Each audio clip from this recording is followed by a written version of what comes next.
क्या आपने कभी सोचा है दोस्तों कि बदलते जमाने के साथ लोगों का रहन सहन तो बदल ही रहा है, साथ ही जीने का तरीका भी बदल रहा है। आज कई लोग ऐसे हैं जो या तो किसी मजबूरी में जैसे नौकरी इत्यादि के कारण अकेले रहते हैं, तो कुछ लोग ऐसे भी हैं जो बिना किसी मजबूरी के अपनी मर्जी से अकेले रहना पसंद करते हैं, अपने काम को सच्ची लगन से अकेले ही करते रहते हैं। जो लोग अपनी मर्जी से अकेले रहते हैं उनमें तो बहुत कुछ बुनियादी गुण होते हैं। ऐसे लोग जीवन में जल्दी ही बहुत कुछ हासिल भी कर लेते हैं। और दूसरी ओर ऐसे भी लोग होते हैं जो एक पल के लिए भी अकेला नहीं रह सकते। ऐसे लोगों का अकेला पड़ जाना जैसे अंधेरी काल कोठरी में जीवन भर के लिए किसी कैदी का पड़ जाना। फिर ऐसे लोग इस भागदौड़ भरी जिंदगी में उलझ जाते हैं क्योंकि इनको अकेला रहना पसंद नहीं, खुद के लिए समय ही नहीं, खुद के काम के लिए समय नहीं। फिर ऐसे लोग यह सोच के पछताते हैं कि काश इस भागदौड़ भरी जिंदगी से दूर होके खुद के लिए समय निकाल लिया होता तो आज ऐसे दिन नहीं आते। पर अकेला रहना हर किसी के लिए वाकई आसान काम नहीं है दोस्तों। और अकेले रहने का ये मतलब भी नहीं है कि हम अपने घर बार, परिवार, रिश्ते नातों, मित्रों से दूर रहें। अकेले रहने की भी एक कला होती है जो आगे हम इस कहानी में जानेंगे। हम कैसे एकांत में रहकर अपने काम को, अपने सम्मान को, अपनी प्रतिष्ठा को, अपने उज्जवल भविष्य को कैसे आगे बढ़ा सकते हैं। हम अकेले रहने के उन 7 अमूल्य गुणों के बारे में भी जानेंगे। तो दोस्तों कहानी बहुत ही मजेदार है, ध्यान से सुनिएगा। इससे पहले कि आप इस कहानी में खो जाएं, इस चैनल को सब्सक्राइब जरूर कर लें। एक व्यक्ति एक गुरु के पास आया और बोला, गुरुदेव मेरे दुख का कारण क्या है। गुरु बहुत ही बड़े आत्मज्ञानी व्यक्ति थे।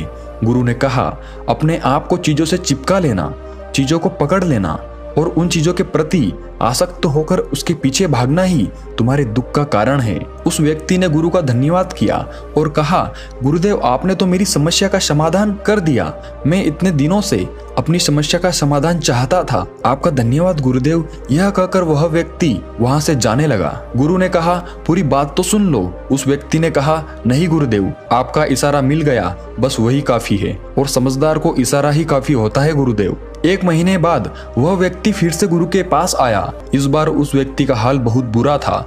वह बहुत दुखी था और सीधे गुरु के चरणों में गिर गया और कहा, गुरुदेव आपने जो कहा था मैंने वैसे ही किया, पर मुझे सुख नहीं मिला, मुझे तो और दुख मिल रहा है।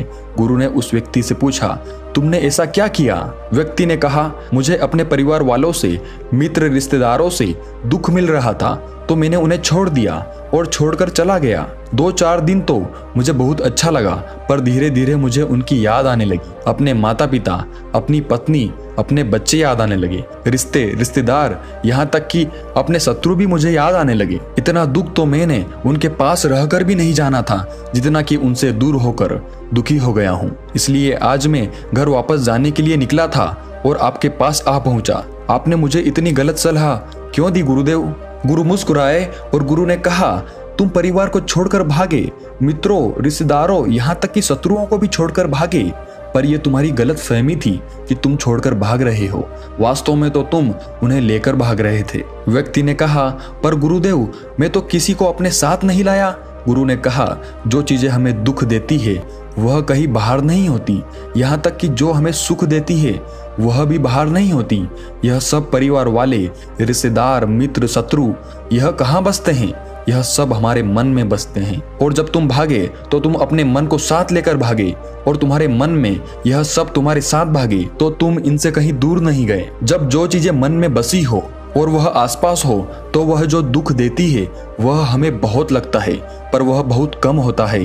और जब हम इन चीजों से दूर हो जाते हैं, यानी छोड़कर भाग जाते हैं, तब मन उन चीजों को पाने के लिए फिर से प्रयास करने लगता है और तब यह चीजें बहुत ज्यादा दुख देती है, जैसे तुम्हें हो रहा है। व्यक्ति ने कहा, तो गुरुदेव मैं क्या करूं।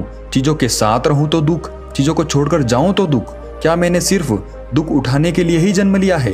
गुरु जोर से हंसे और कहा, यह बात बिल्कुल सत्य है। यहाँ सब सिर्फ दुख उठाने के लिए ही जन्म लेते हैं, पर यह भी सत्य है कि इन दुखों के पार सुख है और उन सुख के पार दुख है, फिर सुख और फिर दुख है। जिन चीजों में हमें सुख नजर आता है वह दुख देते हैं और जिनमें दुख नजर आता है वही सुख का कारण बन जाते हैं। उस व्यक्ति ने कहा, गुरुदेव, क्या इस सुख दुख के मायाजाल से बाहर निकलने का कोई रास्ता नहीं है? गुरु ने कहा, रास्ता तो है। अगर तुम इसी दुनिया में रहना चाहते हो, इन सब के साथ रहना चाहते हो, तो तुम्हें एक काम करना होगा। तुम ऐसे ही रहो जैसे कि तुम इस दुनिया में अकेले हो। सबके साथ रहो पर अकेले रहो। व्यक्ति ने कहा, पर गुरुदेव, यह कैसे हो सकता है? गुरु उस व्यक्ति को एक जगह पर ले गए जहां एक मेला लगा था और वहां बहुत भीड़ थी। गुरु ने कहा, देखो अपने आसपास, यहाँ किसी को जानते हो क्या? व्यक्ति ने कहा, नहीं, यहाँ तो कोई भी मेरी जान पहचान वाला नहीं है। गुरु ने कहा, क्या तुम यहाँ अकेले हो? व्यक्ति बोला, हाँ गुरुदेव, बिल्कुल अकेला हूँ। गुरु ने कहा, नहीं, तुम्हारे मन में कुछ चल रहा है, तुम अकेले नहीं हो। व्यक्ति ने कहा, हाँ, मैं जल्द से जल्द अपने घर जाना चाहता हूँ, अपनी पत्नी से, अपने बच्चों से, अपने माता पिता से मिलना चाहता हूँ, अपने मित्रों से मिलना चाहता हूँ, वही मेरे मन में चल रहा है। गुरु ने कहा, अब यह सब भूलकर आंखें बंद कर लो और अपना ध्यान यहाँ होने वाली आवाजों पर लगा दो। व्यक्ति ने ऐसा ही किया और जैसे ही उसने अपनी आंखें बंद की और सारा ध्यान वहां हो रही आवाजों पर लगा दिया, उसे एक अकेलापन, एकांत महसूस हुआ। उसे लगा कि वह इतनी बड़ी भीड़ में भी अकेला है। सभी आवाजों के ऊपर ध्यान लगाने के कारण किसी आवाज का कोई महत्व नहीं था, बस आवाजें थी और वह था। उसने अपनी आंखें खोली और कहा, गुरुदेव, यहाँ तो मैं बिल्कुल अकेला हूँ, सब है पर कुछ नहीं है। गुरु ने कहा, बस इसी तरह अकेला होना है तुम्हें। रहो सबके साथ पर भीतर से अकेले रहो। साथ में सब हो पर मन में कोई न हो। जिसने इस तरह से अकेला जीना सीख लिया, उसे कभी जीवन में दुख नहीं होते, उसे चीजें दुख नहीं देती, वह हर चीज में आनंद की प्राप्ति करता है। गुरु ने आगे कहा, महान सफलताएं अकेलेपन से ही शुरू होती है। अकेलापन ही हमें उनसे मिलाता है। अपने अकेलेपन को नकारात्मक मत समझना, बल्कि उसे एकांत समझकर खुद को जानने का प्रयास करो। जब तुम्हें एकांत पसंद आने लगे, तब इसका मतलब ये होगा कि तुम्हारा वास्तविक वजूद तुमसे मिलना चाहता है। इसलिए अपने इस एकांत प्रेम का सम्मान करो। गुरु बोले, मैं तुम्हें 7 ऐसी खूबियों के बारे में बताता हूँ जो अकेले रहने वाले लोगों में पाई जाती है और उन्हें दूसरों से अलग, बेहतर बनाती है। गुरु ने कहना शुरू किया, पहली खूबी जो एकांत में रहने वाले लोगों में पाई जाती है वो ये है कि ऐसे लोग दूसरों की तुलना में खुद के प्रति ज्यादा जागरूक होते हैं। वो खुद के स्वभाव और आचरण के बारे में ज्यादा गहराई से जानते हैं। ऐसा इसलिए होता है क्योंकि जब हम अकेले होते हैं तो हमें खुद के बारे में सोचने का काफी समय मिल जाता है, जिससे हम खुद के व्यवहार को अच्छे से समझ पाते हैं। एकांत में रहने वाले लोग खुद की कमजोरी और ताकत को भी अच्छे से जान पाते हैं, जिससे वो दूसरे लोगों की तुलना में किसी भी खराब परिस्थिति का सामना ज्यादा अच्छे से कर सकते हैं। गुरु ने कहा, अकेले रहने वाले लोगों की दूसरी खूबी है कि ये सकारात्मक सोच वाले लोग होते हैं। देखो, जब बहुत से लोग हमारे साथ होते हैं तो वहाँ एक दूसरे से तुलना, जलन, घमंड, लालच जैसे कुविचार अपने आप ही मन में आने लगते हैं और फिर इंसान इन विचारों के बस में आकर उल्टे सीधे काम करने लगता है। हालांकि ऐसा नहीं है कि एकांत में रहने वाले लोगों के मन में ये विचार नहीं आते, लेकिन क्योंकि वो अकेले हैं इसलिए दूसरों से तुलना, जलन, घमंड जैसे विचार उनके मन में दूसरों की तुलना में थोड़ा कम आते हैं। साथ ही अकेले रहने की वजह से उन्हें खुद के बारे में सोचने का ज्यादा समय मिल जाता है, जिससे वो अपने नकारात्मक विचारों को पहचान कर उन्हें कम कर सकते हैं, जिसके कारण ऐसे एकांत में रहने वाले लोग ज्यादा सकारात्मक होते हैं। अकेले रहने वाले लोगों की तीसरी खासियत कि ये लोग ज्यादा अनुशासित और आत्मनिर्भर होते हैं, क्योंकि अकेले रहने वाले लोगों को अपने ज्यादातर काम खुद से ही करने पड़ते हैं, इसलिए ये दूसरों की तुलना में ज्यादा आत्मनिर्भर होते हैं। साथ ही ऐसे लोगों को दूसरों का काम भी पसंद नहीं आता, ये अपना काम खुद करने पर ही भरोसा करते हैं। साथ ही ये लोग कोशिश भी करते हैं कि दूसरों से कम सहायता लेनी पड़े, पर क्योंकि ऐसे लोग आत्मनिर्भर और अपने काम को लेकर स्पष्ट होते हैं, इसलिए ऐसे लोग अनुशासित भी होते हैं। ये अपने समय की कदर करते हैं और दूसरों का भी समय बर्बाद नहीं करते।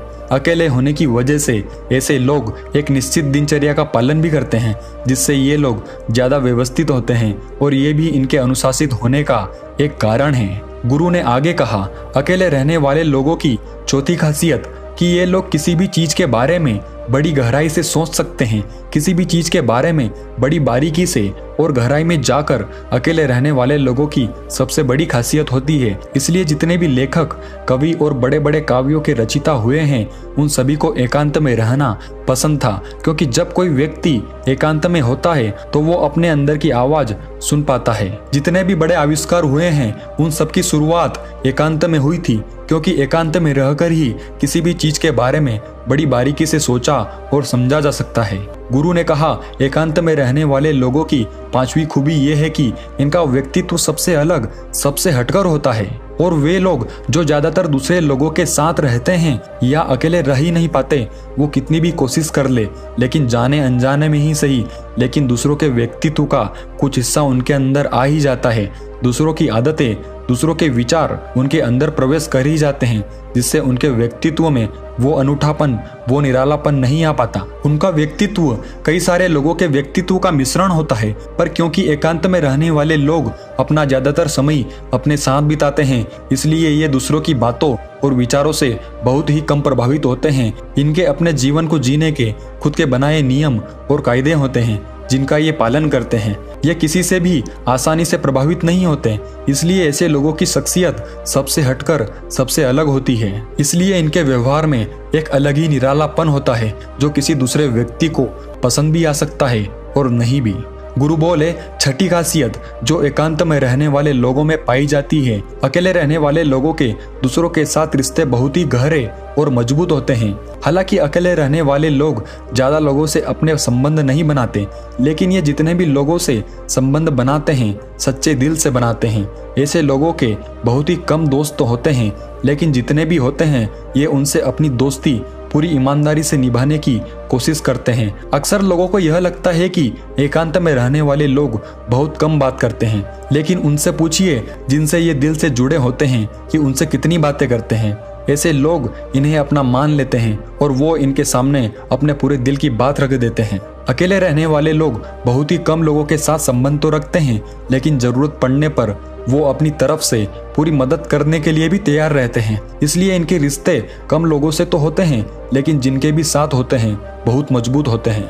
अगली खासियत, अकेले रहने वाले लोग मानसिक तौर पर और भावनात्मक रूप से बहुत मजबूत होते हैं, क्योंकि उन्हें पता होता है कि अगर आज कोई समस्या उनके ऊपर आती है तो उन्हें अकेले ही उस समस्या से निपटना पड़ेगा। ऐसा बार बार करने से उनके अंदर खुद के प्रति आत्मविश्वास बढ़ जाता है, और आत्मविश्वास व आत्मसम्मान के बढ़ने से वे मानसिक और भावनात्मक तौर पर और मजबूत होते चले जाते हैं, और वो ये मान लेते हैं कि ऐसी कोई भी समस्या नहीं है जिसे वो अपनी दृढ़ इच्छा शक्ति के दम पर हरा न सके, और यही एक सोच उन्हें दूसरों से अलग बनाती है। इतना कहने के बाद गुरु चुप हो गए तो उस व्यक्ति ने कहा, गुरुदेव आपकी सारी बात ठीक है, लेकिन ये कब कहा जा सकता है कि अकेलापन एक वरदान है? यह सुनकर गुरु ने कहा, अकेलापन हमेशा से ही एक वरदान रहा है, अगर हम उस समस्या को पूरी सकारात्मकता के साथ उपयोग कर पाएं तो। क्योंकि जब हम दुनिया के लोगों के साथ होते हैं तब हम भीड़ का हिस्सा होते हैं, लेकिन जब हम अकेले होते हैं तब हम खुद के साथ होते हैं,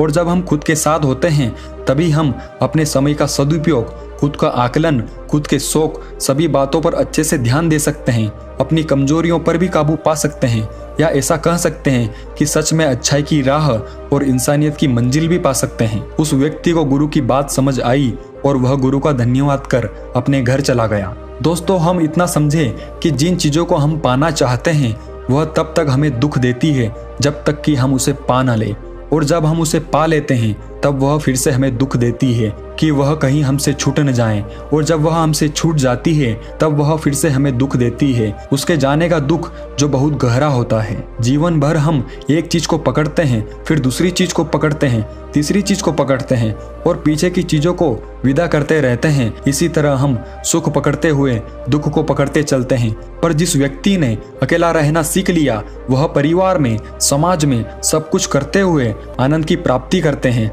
सारे कार्यों को पूरा करते हुए सुख से जीता है, आनंद से जीता है। तो दोस्तों, आपको यह कहानी कैसी लगी कमेंट सेक्शन में हमें जरूर बताएं, और अच्छी लगी हो तो इस चैनल को सब्सक्राइब करना ना भूलें। तो मिलते हैं अगली कहानी में।